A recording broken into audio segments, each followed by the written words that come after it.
Good morning students. Income from salary के अंदर next question ले रहे हैं अपन। इसमें दे रखा है mister Robinson is employed with an Indian company having manufacturing unit in south Africa. एक इंडियन कंपनी है जिसकी एक मैन्युफैक्चरिंग जो यूनिट है वो साउथ अफ्रीका के अंदर है, और उसके अंदर जो मिस्टर रॉबिन्सन है वो एम्प्लॉयड यानी एज ए जॉब करते हैं। ठीक है, फॉर लास्ट 16 ईयर्स, पिछले 16 साल से काम कर रहे हैं। Robinson has been regularly visiting in India for export promotion of companies product, यानी इंडिया के अंदर वो विजिट करते हैं। और उसके अंदर बता रखा है कि इंडिया के अंदर विजिट करते समय he has stay in India for 120 days every year, यानी इंडियन कंपनी के अंदर जॉब करते हैं तो वो इनकम टैक्सेबल होनी इंडिया के अंदर ही। और इसके अंदर ये बता रखा है कि वो साउथ अफ्रीका के अंदर एम्प्लॉयड है, लेकिन इंडिया के अंदर आते हैं पूरे साल के अंदर 4 महीने। 120 डेज का मतलब हो गया, इसके अंदर अपन 30 डेज का 1 मंथ मानते हैं, तो इसके अंदर 30 को अगर अपन कैलकुलेट करें तो 120 यानी 4 मंथ्स होते हैं। उसके बाद दे रखा है compute is income from head salary for the following particulars for the assessment year 2020-21 के लिए अपने को कैलकुलेट करनी है, उसकी टैक्सेबल इनकम निकालनी है। सबसे पहले इसमें दे रखा है बेसिक पे के लिए सैलरी फॉर 8 मंथ की while abroad received there 20,000 per month, यानी 8 मंथ की जो सैलरी है वो आउटसाइड इंडिया इसने रिसीव की है, और वो बता रहा है अपने को 20,000 पर मंथ लेनी है। ऐसे के अंदर दे रखा है नेक्स्ट, इसके अंदर salary for farmer during is stay in India received in India 20,000, तो इसकी इंडिया के अंदर भी इसको 20,000 मिल रहा है। तो इसका ग्रेड कैलकुलेट करने का रिक्वायरमेंट नहीं है, इसका अपन डायरेक्टली इसके अंदर सैलरी है वो 20,000 मल्टीप्लाई बाई 8 और उसके बाद में 20,000 मल्टीप्लाई बाई 4 जो इंडिया के अंदर रिसीव की, उन दोनों का सम करके अमाउंट में लिख देंगे। उसके बाद नेक्स्ट दे रखा है इसके अंदर बेसिक पे का कितने पॉइंट है, रेंट फ्री अकोमोडेशन इसको मिल रहा है अब्रोड, उसका जो अमाउंट है नीचे दे रखा है फॉर 8 मंथ्स, यानी जो रेंट फ्री अकोमोडेशन है वो 8 मंथ्स के लिए अब्रोड यानी आउटसाइड इंडिया रहता है उस समय मिलता है। For which his employer paid rent ₹15,000 per month. अब इसके लिए जो इसका एम्प्लॉयर है सॉरी, वो इसके अंदर रेंट पेड करता है कितना, 15,000 पर मंथ, यानी ये रेंटेड हाउस है। तो रेंटेड हाउस का प्रोविजन अपने को लगाना है, उसमें पॉपुलेशन नहीं देखते हैं, उसमें तो दो ही चीज़ देखनी होती है, एक तो रेंटल वैल्यू और सेकंड इसके अंदर 15% ऑफ सैलरी, वो दो ही लेना है इसमें। उसके बाद नेक्स्ट दे रखा है इसके अंदर during his stay in India he get free food from employer in his guest house of employer, the company incurred expenses of ₹20,000 for such facility.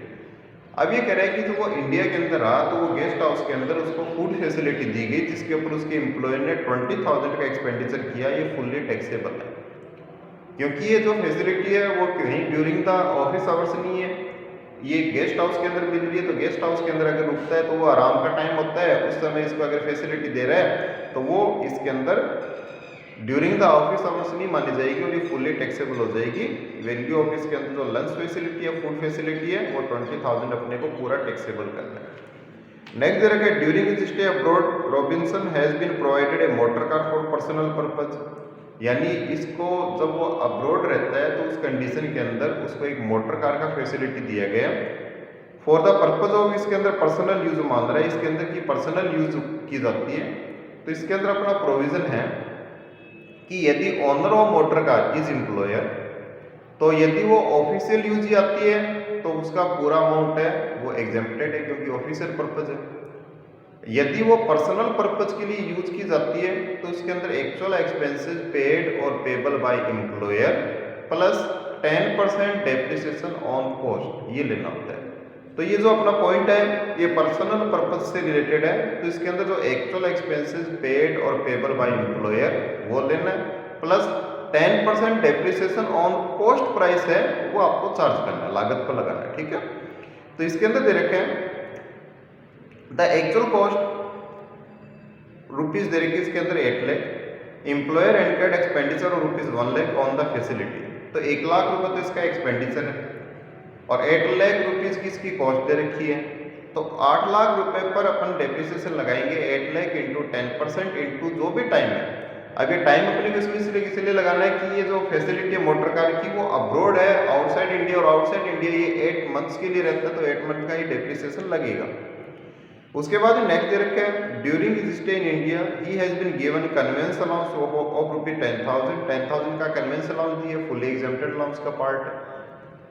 Out of which Robinson has spent rupees 8,000, उसमें Robinson ने 8,000 रुपए का expenditure कर दिया, तो difference amount हो गया 2,000, वो टैक्सेबल हो जाएगा। Amount saved will be taxable होती है, इसलिए अपन इसको टैक्सेबल करेंगे। His elder son is study in India for which employer spend rupees 12,000 per year, यानी उसका जो एल्डर सन है वो स्टडी करता है इंडिया के अंदर, और उस कंडीशन के अंदर उसकी जो स्टडी से रिलेटेड एक्सपेंडिचर है वो बता रहे हैं इसमें 12,000 है, तो जो एम्प्लॉयर ने दिया है वो फुल्ली टैक्सेबल हो जाएगा। Where is younger son is study in USA में पढ़ रहे हैं, एंड स्टे इन हॉस्टल में रहता है, which Robinson get 700 as command allowance. Command allowance का मतलब यहाँ पे एजुकेशन प्लस हॉस्टल वो दोनों दे रखा है, वो 700 है। तो इसके अंदर अपना प्रोविजन है कि यदि एजुकेशन अलाउंस है तो पर चाइल्ड रुपीज 100 मैक्सिमम वो एग्जेम्प्टेड है, और हॉस्टल के लिए अपना रुपीज 300 पर चाइल्ड इसके अंदर मैक्सिमम एग्जेम्प्टेड है। तो इसके अंदर अपना 100 रुपये, तो इसके अंदर 100 रुपीज़ तो हो गए इसके अंदर एजुकेशन का, और 300 इसके अंदर हॉस्टल का, तो इसके अंदर 400 एग्जेम्प्टेड हो जाएंगे। और टोटल अमाउंट है इसका कितना 700 है, 700 में से 400 माइनस करोगे तो 300 इसमें टैक्सेबल करना है पर मंथ के अकॉर्डिंग। उसके बाद दे रखा है इस servant study in school run by employer, यानी इसका जो एक सर्वेंट है वो एम्प्लॉयर के द्वारा जो मेंटेन की जाती है, या ऑनर ऑफ इसके अंदर स्कूल वो एम्प्लॉयर है, उसकी स्कूल में स्टडी कर रहे हैं, जिसके ऊपर एक्सपेंडिचर होता है 500 पर मंथ, ये फुल्ली टैक्सेबल। यदि उसका कोई चाइल्ड या चिल्ड्रंस पढ़ रहे होते तो ये एग्जेम्प्टेड हो जाता है, क्योंकि एम्प्लॉयर का स्कूल है और उसके अंदर जो अमाउंट है वो 1000 से बिलो है, 500 ही है। तो इसी सिचुएशन के अंदर ये पूरी अमाउंट है वो एग्जेम्प्ट हो जाती है, लेकिन अब ये पूरी अमाउंट टैक्सेबल होगी, क्योंकि उसका कोई भी फैमिली मेंबर या अदर्स के लिए फैसिलिटी है वो टैक्सेबल है। यदि उसके चिल्ड्रन से रिलेटेड है तो ये फैसिलिटी क्या हो जाएगी आपकी, एग्जेम्प्टेड हो जाएगी। तो इसके अंदर बड़ा स्टार्ट करते हैं। सबसे पहले इसके अंदर बेसिक पे लेते हैं, तो बेसिक पे आएगा इसके अंदर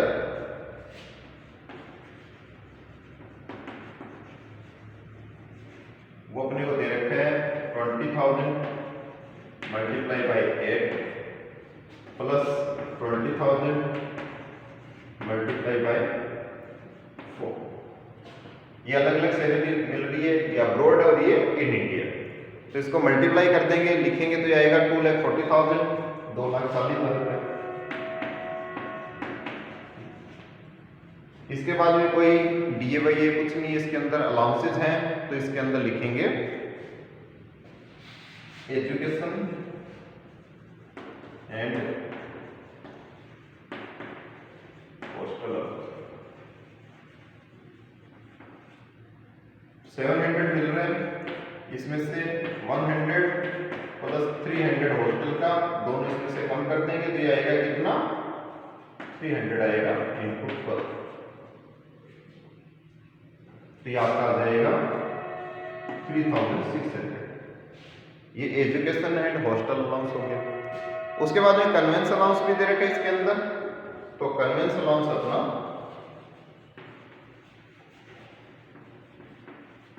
वो फुल्ली एग्जेम्प्टेड में आता है वैसे तो, लेकिन इसको मिला कितना 10,000 का, उसमें से 8,000 एक्सपेंडिचर किया, तो इसका आ जाएगा कितना 2,000 की टैक्स हो जाएगा। ठीक है। उसके बाद में नेक्स्ट इसके अंदर rent free value of rent free accommodation है, इसका वर्किंग नोट की कैलकुलेशन करेंगे। उसके बाद में इसके अंदर है value of motor car facility. Motor car facility के अंदर एम्प्लॉयर का एक्सपेंडिचर 1 लाख है, प्लस इसके ऊपर 8 लाख इसकी कॉस्ट है, उसके ऊपर 10% डेप्रिसिएशन लगाना है और 8 मंथ्स का लगाना है। 8 मंथ्स का इसलिए लगाना है कि जो मोटर कार की फैसिलिटी है वो अब्रॉड दी जाती है, और अब्रॉड दी जाती है तो अब्रॉड का इसका जो टाइम पीरियड है वो 8 मंथ्स है। 8 मंथ्स का ही इसके ऊपर डेप्रिसिएशन लगेगा, तो इसके ऊपर अपन डेप्रिसिएशन निकालेंगे। वो 8 लाख का 10%, ये 80,000 होते हैं, 80,000 का अपन निकाल लेंगे इसके अंदर 8 मंथ्स का। तो 8 मंथ्स का अगर कैलकुलेशन करें तो ये आती है आपकी 53,333 आएगा। तो इसका टोटल अमाउंट कितना हो जाएगा 1,53,333। ये इसके मोटर कार फैसिलिटी का अमाउंट हो गया। उसके बाद में वैल्यू ऑफ फूड फैसिलिटी जो इसको गेस्ट हाउस में दी जाती है, उसके ऊपर एक्सपेंडिचर है वो 20,000 दे रखा है। फूड फैसिलिटी हो गया। फूड फैसिलिटी के बाद में नेक्स्ट दे रखा है इसके अंदर उसके एल्डर सन है वो स्टडी करता है, यंगर सन का ले लिया education facility for elder son 12,000 employed ने पे किया, वो अमाउंट टैक्सेबल हो जाएगा। उसके बाद नेक्स्ट इसके अंदर एजुकेशन फैसिलिटी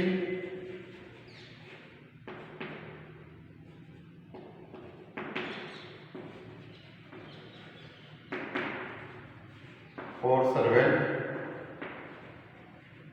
वो एम्प्लॉय के स्कूल में पढ़ता है, 500 रुपये एक्सपेंडिचर होता है पर मंथ, तो ये 6,000 टैक्सेबल हो जाएगा इसमें।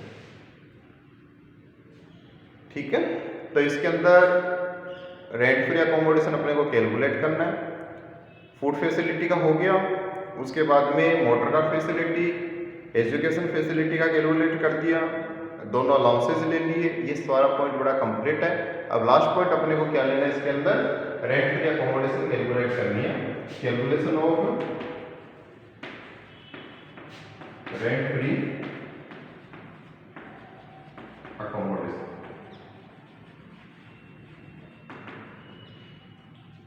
रेंटेड हाउस की कंडीशन के अंदर अपना प्रोविजन है वो लगाना है। तो इसके अंदर पहला है एक्चुअल रेंटल वैल्यू। तो रेंटल वैल्यू इसकी 15,000 है, मल्टीप्लाई करेंगे 8 से क्योंकि इसको आउटसाइड इंडिया इसकी फैसिलिटी है, तो ये आ जाएगा 1,20,000, 1,20,000। और 15% ऑफ सैलरी,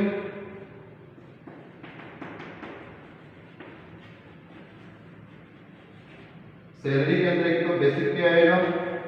बेसिक पे बड़ा 8 मंथ्स का ही लेना है क्योंकि 8 महीने की कैलकुलेशन है, इसलिए 8 मंथ्स का कैलकुलेशन करेंगे।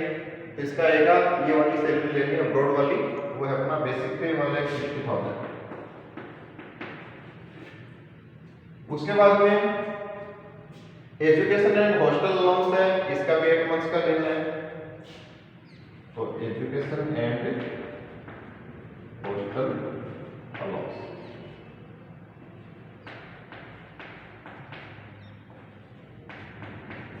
ये आएगा 2,400। उसके बाद देखिए commission, bonus, live in engagement during the service period, ये कुछ भी नहीं है, कन्वेंस अलाउंस है। अब ये कन्वेंस अलाउंस इसमें नहीं लेंगे। अब आपको ये क्यों नहीं लेंगे, इसमें किसने क्या कर दिया? इसका कारण बेटा कि जो कन्वेंस अलाउंस है ना वो उसको इन इंडिया मिलता है, और मेडिकल में जो रेंट फ्री अकोमोडेशन है वो आउटसाइड इंडिया मिलती है। तो इन दोनों में देखिए एक है ना पॉइंट मेन वो देखने लायक है कि जो हाउस की फैसिलिटी जब मिली उस समय कन्वेंस अलाउंस नहीं मिल रहा है, यानी कन्वेंस अलाउंस के टाइम पर हॉस्टल ये रेंट फ्री अकोमोडेशन नहीं है। तो उस कंडीशन के अंदर जिस पीरियड का अपन इसके अंदर सैलरी, डीए या अलाउंसेस वगैरह ले रहे हैं उस पीरियड के अंदर उसको कन्वेंस अलाउंस नहीं मिला, तो कन्वेंस अलाउंस का कोई भी अमाउंट इसमें अपन नहीं लेंगे। इसके अंदर दो ही आइटम लेने अपने को, तो ये आ गया 1,62,400, और इसका कितना परसेंट लेना अपने को 15% निकालना है। तो 1,62,400 इसका अगर अपन निकालते हैं 15% तो ये आता है आपका 24,360।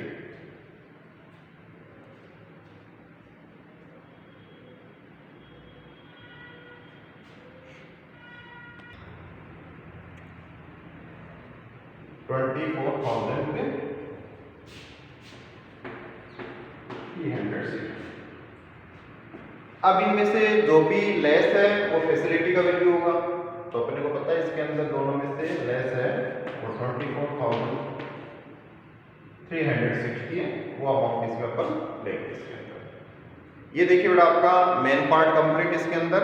अब इसके बाद में इसकी ग्रॉस इनकम फ्रॉम सैलरी निकालेंगे ना, तो यहाँ लिखेंगे ग्रॉस टैक्सेबल सैलरी या ग्रॉस इनकम फ्रॉम सैलरी भी आप लिख सकते हो। इसका सम कीजिए बेटा, तो कितना रहा इसके अंदर 4,61,290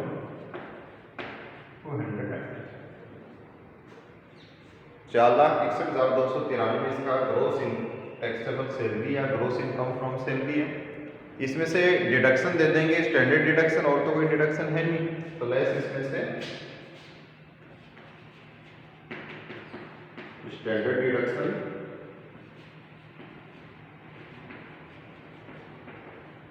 सेक्शन 16 50,000, तो यह आ जाएगा आपका 4,11,290। ये आपका टैक्सेबल इनकम फ्रॉम सैलरी ये इसके अंदर आ गया, ठीक है। ये बड़ा आपका क्वेश्चन था। नेक्स्ट क्वेश्चन इसके अंदर है अपना, वो श्री सुरेंद्र मोहन से रिलेटेड दे रखे हैं। ये कह रहे हैं कि Surendra Mohan was appointed as a workman on 1st April 2010 in a pay scale of ₹15,500 का इंक्रीमेंट और 22,500 दे रखे हैं। On initial pay of ₹15,000 in the Century Mills Limited, Bombay for the previous year 2019-20, Shri Surendra Mohan has submitted the following information regarding his income from salary. Income from salary से related अपने को information दे रखी है। Starting के अंदर तो इसका grade calculate करना पड़ेगा बेसिक पे के लिए। नेट सैलरी मिल रही है इसको after deduction of is contribution to recognise provident fund 1,50,930, यानी इसको जो नेट सैलरी मिला वो अमाउंट दे रखा है, और इसका बेसिक पे अपन कैलकुलेट कर सकते हैं क्योंकि इसमें ग्रेड दे रखा है अपने को। अब अपने को क्या करना है इसके अंदर कि जो इसकी बेसिक पे और जो नेट सैलरी रिसीव्ड हुई इसका डिफरेंस लेके इसका आरपीएफ कंट्रीब्यूशन अपन बता सकते हैं कि कितना आएगा। जो अपना बेसिक पे आएगा उस बेसिक पे में से ये नेट अमाउंट लेस कर देंगे तो अपना इसका कंट्रीब्यूशन का पता लग जाएगा। He and his employer both contributed equal amount to recognise provident fund. तो अपने को देखिए एम्प्लॉय का तो वैसे उसकी बेसिक पे में इंक्लूडेड होता है, इसलिए कैलकुलेट करने की भी रिक्वायरमेंट नहीं, लेकिन एम्प्लॉयर का कैलकुलेट करने के लिए बता रहे हैं कि उसकी इक्वल अमाउंट में यानी कंट्रीब्यूशन करते हैं। तो इक्वल अमाउंट का मतलब हो गया कि इसके अंदर जितना इसका एम्प्लॉय का कंट्रीब्यूशन आएगा उतना ही आपको एम्प्लॉयर का मानना है। इन एडिशन टू बेसिक पे he was getting 2,000 per month as DNS allowance. DNS allowance मिलता है उसको 2,000, तो fully taxable. His service were terminated on 1st January 2020। अब देखिए पूरे 12 महीने इसने काम नहीं किया, बीच के अंदर ये टर्मिनेटेड हो गया, यानी नौकरी से इसको निकाल दिया गया। और कब निकाला? 1st January 2020। On account of reduction in number of workman, यानी वर्कमैन की जो संख्या उसमें कटौती करने के कारण इसको निकाला है। तो ये रिट्रेंचमेंट का पॉइंट हो गया, और रिट्रेंचमेंट के टाइम पर यदि कोई कंपनसेशन मिलता है तो उसका कैलकुलेशन अपने को करना है एज पर प्रोविजन। तो इसमें कह रहा है कि इसको कंपनसेशन भी मिला है and received 2,40,000 as compensation and 1,80,000 as a gratuity by employer, यानी ग्रेच्युटी मिला इसको 1,80,000 और 2,40,000 है वो इसको कंपनसेशन, दोनों प्रोविजन इसमें अप्लाई करना है।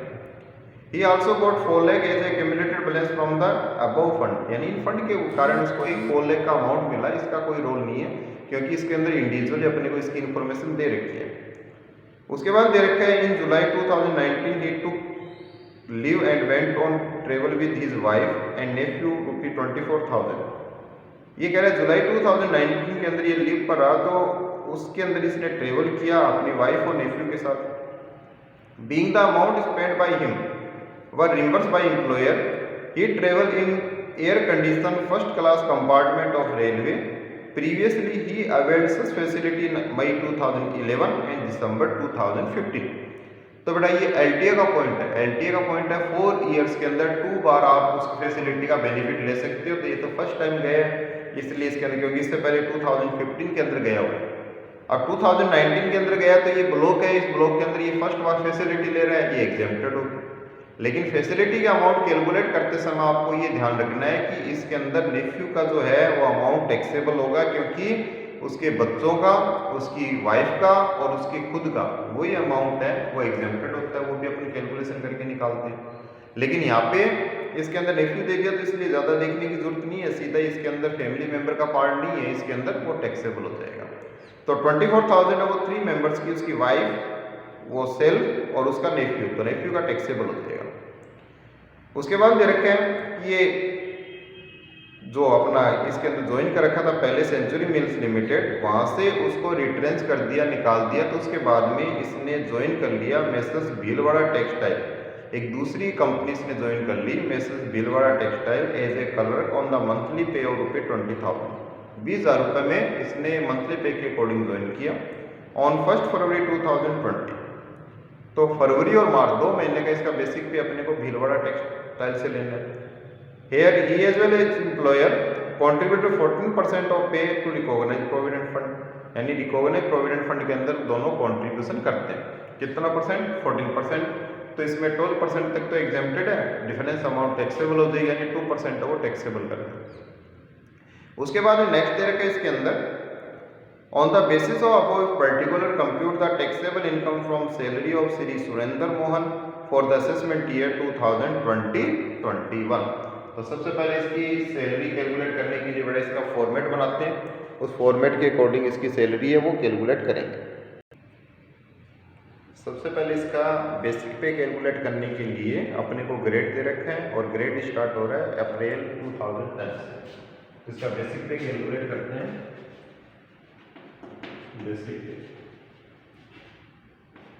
1 अप्रैल 10 से 31 मार्च 11, 12, 13, 14, 15, 16, 17, 18, 19, 20।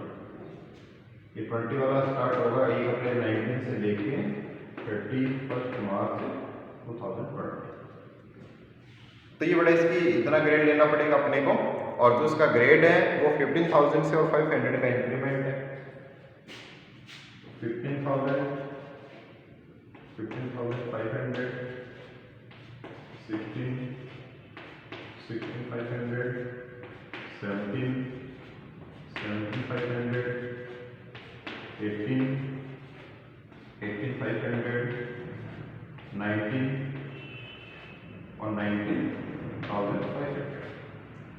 यानी इसका जो लास्ट ग्रेड आ रहा है वो 19,500 आ रहा है, और अपने को लास्ट का ही रिक्वायरमेंट है क्योंकि इसमें पूरा अपना पीरियड है वो आ रहा है। लेकिन इसमें जो सैलरी लेंगे 1 अप्रैल 19 से लेके 31 दिसंबर 19 तक लेंगे, क्योंकि इसके अंदर ये रिटायर हो रहा है, रिट्रेंच किया जा रहा है सर्विस से 1 जनवरी को। तो इसको लास्ट जो सैलरी मिला है वो दिसंबर का मिला है। तो इसके अंदर दिसंबर तक का लेंगे तो ये आएगा 19,500 को मल्टीप्लाई कर देंगे 9 से। तो इसके अंदर 19,900 को यदि अपन मल्टीप्लाई करते हैं कितने से? 9 से, 19,500 मल्टीप्लाई बाय 9, तो ये आएगा 1,75,500। 1,75,500 ये इसका बेसिक पे होगा। तो सबसे पहले बेसिक पे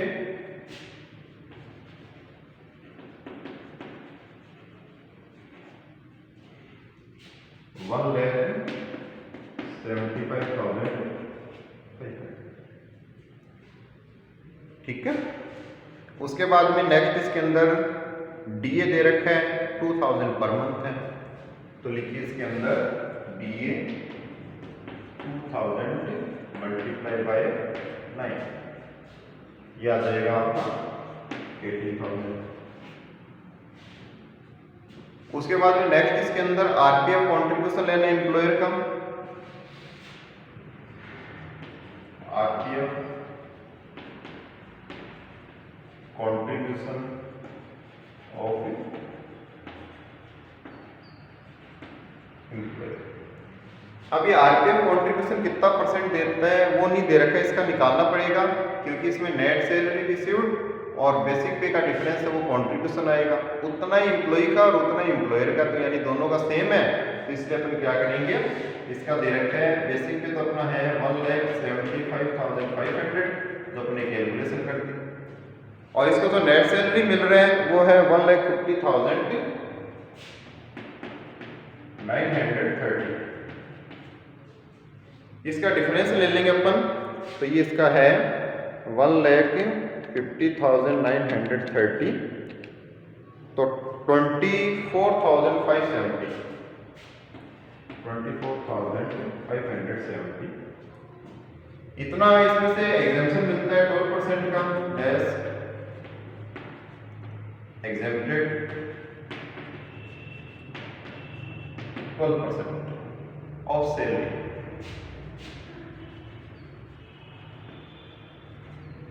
तो अपन जब ये 12% ऑफ सैलरी लेते हैं तो सैलरी के अंदर basic pay DA according to service condition commission percentage on sales होता है, तो इसमें डीए उसके बारे में कोई इन्फॉर्मेशन नहीं है, तो अकॉर्डिंग टू सर्विस कंडीशन नहीं मान सकते। कमीशन है नहीं, ओनली बेसिक पे है, बेसिक पे का अपन निकालेंगे, तो इसके अंदर आएगा 1,75,500 का 12%। तो इसके अंदर अपना जो 1,75,500 है बेसिक पे, उसका 12% अपन कैलकुलेट करेंगे, तो ये आएगा 21,060।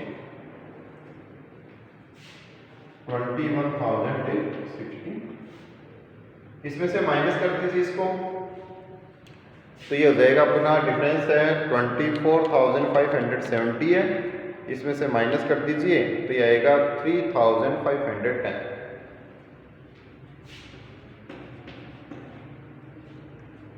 ये इसका अपना कंट्रीब्यूशन हो गया इसके अंदर। अब उसके बाद दे रखा है कि इसकी सर्विस अवार्ड टर्मिनेटेड करने के कारण उसको कंपनसेशन मिल रहा है और ग्रेच्युटी का अमाउंट मिल रहा है, तो इसके अंदर लिखेंगे कंपनसेशन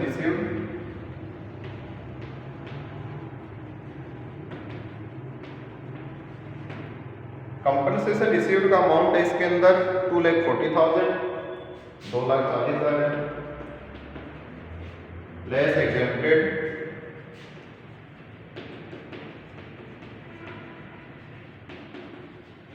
वो वर्किंग नोट से कैलकुलेट करेंगे।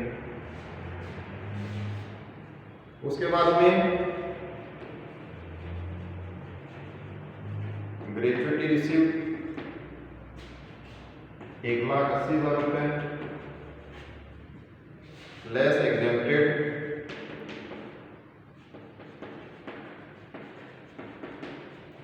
ये भी वर्किंग नोट से अपन कैलकुलेट करेंगे, यानी दोनों का वर्किंग नोट अपन बना के फिर इसके एग्जेम्प्टेड अमाउंट है वो कैलकुलेट करेंगे। उसके बाद जो नेक्स्ट पॉइंट है इसके अंदर कि इसको एलटीए का मिला वो नेफ्यू का वो टैक्सेबल हो जाएगा, तो नेक्स्ट इसके अंदर value of LTA facility of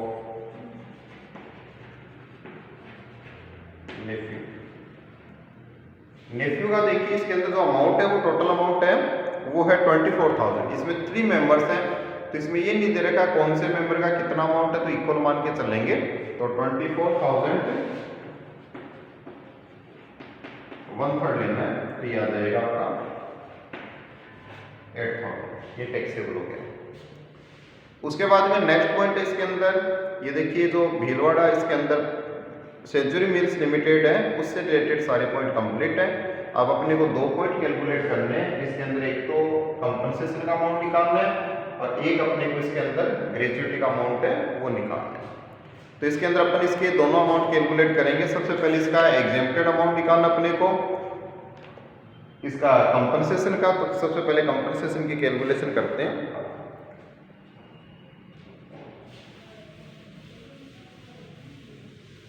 अब रिप्लेसमेंट के ऊपर जो प्रोविजन है उस प्रोविजन के अकॉर्डिंग अपने को निकालना है।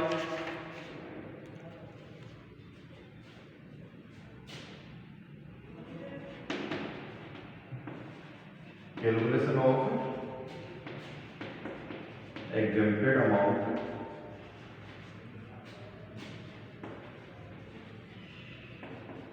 Of compensation.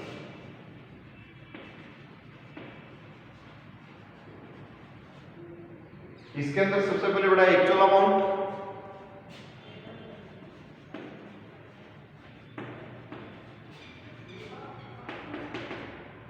$2,40,000। सेकेंड इसके अंदर आता है मैक्सिमम अमाउंट है वो कंपनसेशन का है, वो 5 लाख है। तो मैक्सिमम अमाउंट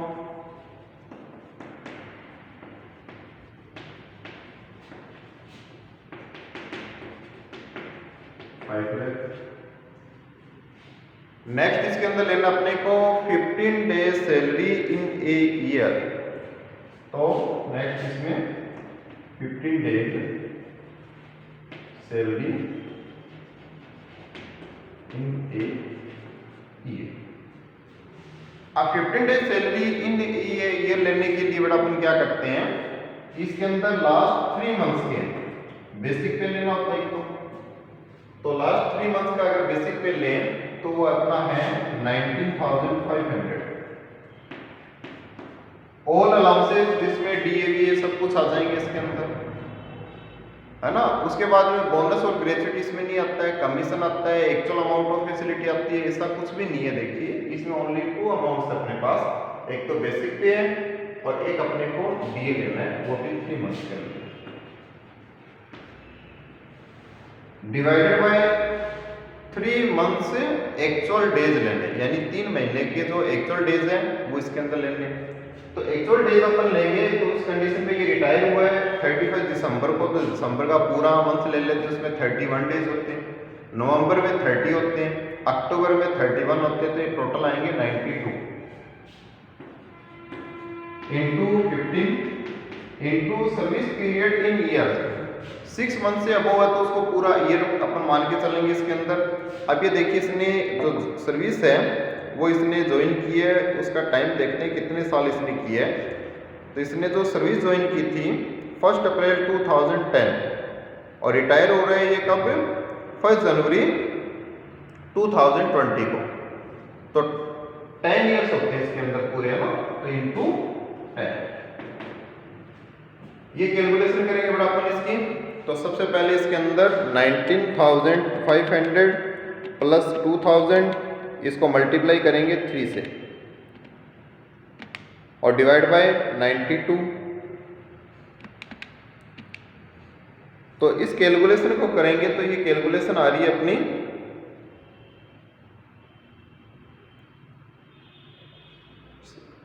701.09।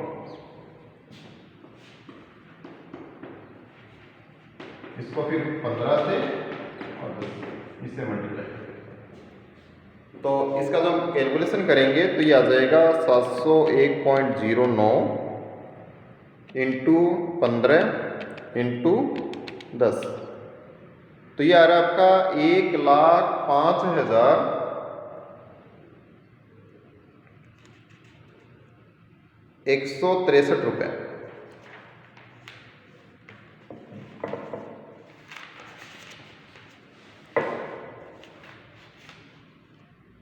₹1,05,163 ये बड़ा मिनिमम अमाउंट है।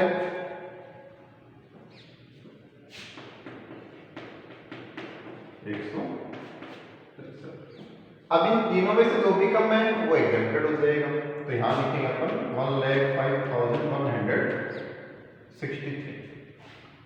अब इसको 2,40,000 में से माइनस कर देते हैं। तो 2,40,000 में से माइनस करेंगे तो 1,34,837 1,34,837 ये बड़ा इसकी कैलकुलेशन आ रही है। अब उसके बाद में अपना ग्रेच्युटी का अमाउंट कैलकुलेट करना है। तो ग्रेच्युटी अमाउंट कैलकुलेट करने के लिए इसका भी वर्किंग नोट पे चलते हैं। तो कैलकुलेशन ऑफ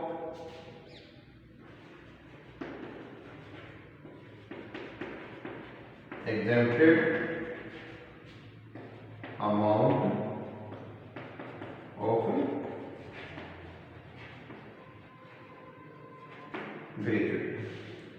ग्रेच्युटी का अमाउंट कैलकुलेट करने के लिए सबसे पहले एक्चुअल अमाउंट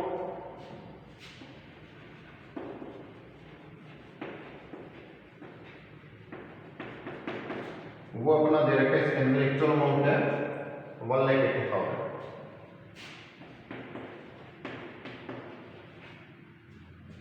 मैक्सिमम अमाउंट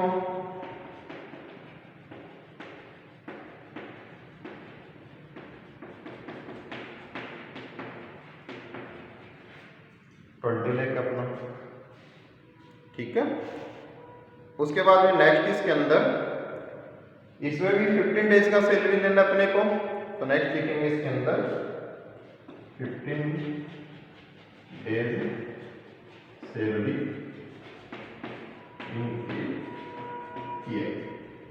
लेकिन इसमें 15 डेज की सैलरी कैलकुलेशन करने का जो पॉइंट है वो थोड़ा सा अलग है अपना। इसके अंदर जब अपन 15 डेज की सैलरी लेंगे तो इसमें लास्ट बेसिक पे और प्लस इसके अंदर डीए लेना है, ठीक है। तो जो लास्ट बेसिक पे है वो अपना है 19,500 है, और जो डीए वो अकॉर्डिंग टू सर्विस कंडीशन हो चाहे ना हो वो लेना है। तो ये अपना 19,500 plus 2,000 DA divide by 26 days लेने इंटू 15 इंटू 10। ये कैलकुलेशन बेटा अपने को करनी है, तो ये आएगा आपका 19,500 प्लस 2,000 डिवाइडेड बाय इसके अंदर 26 करेंगे तो ये आपकी आएगी 826.92 826.92 इंटू 15 इंटू 10। अब इसका कैलकुलेशन करते हैं अपन। 826.92 मल्टीप्लाई बाई 15 और मल्टीप्लाई बाई 10, तो ये आएगी आपकी 1,24,038। 1,24,038। अब इन तीनों में देखो ये वाला मिनिमम है तो वो लेस हो जाएगा, इसके अंदर एग्जाम्पल हो जाएगा। तो इसमें भी 1,24,038 वो अपन इसमें माइनस कर देंगे। तो इसमें से 1,80,000 में से माइनस करेंगे तो ये आएगा आपका 55,962। 55,900। ये ग्रेजुएटी का अमाउंट भी अपना कैलकुलेट हो गया। अब उसके बाद में इस कंपनी से रिलेटेड जितने भी पॉइंट हैं वो कंप्लीट है। इसमें बेसिक पे ले लिया अपन ने, डीए हो गया, आरपीएफ कंट्रीब्यूशन, उसके बाद में कंपनसेशन का अमाउंट, ग्रेजुएटी का अमाउंट। अब इसके बाद में ये दूसरी फर्म ज्वाइन कर रहे हैं मेसर्स भीलवाड़ा टेक्सटाइल, तो इसके अंदर अपन लिखेंगे सैलरी रिसीव्ड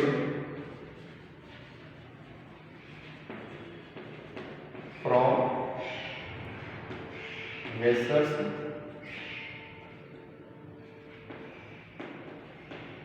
भीलवाड़ा टेक्सटाइल। इसे 20,000 मिल रहे हैं और फरवरी ज्वाइन किया तो फरवरी और मार्च के अंदर इसका पीरियड एंड हो जाएगा। 2 महीने का इसका बेसिक पे है वो अपने को लेना है, तो ये आएगा 40,000। उसके बाद में नेक्स्ट इसके अंदर आरपीएफ कंट्रीब्यूशन इसमें 14% दे रखा है एम्प्लॉयर एम्प्लॉय दोनों का। तो एम्प्लॉयर का 12% तक तो एग्जेम्प्टेड है और जो एक्सेस अमाउंट है वो टैक्सेबल है, यानी 2% अपने को लेना है। तो इसमें लिखेंगे आरपीएफ कंट्रीब्यूशन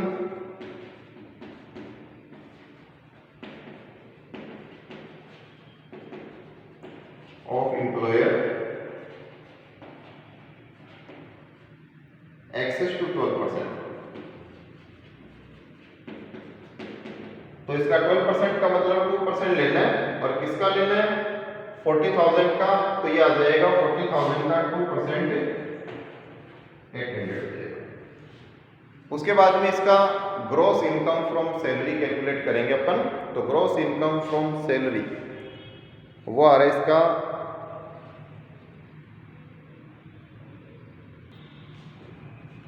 4,36,609।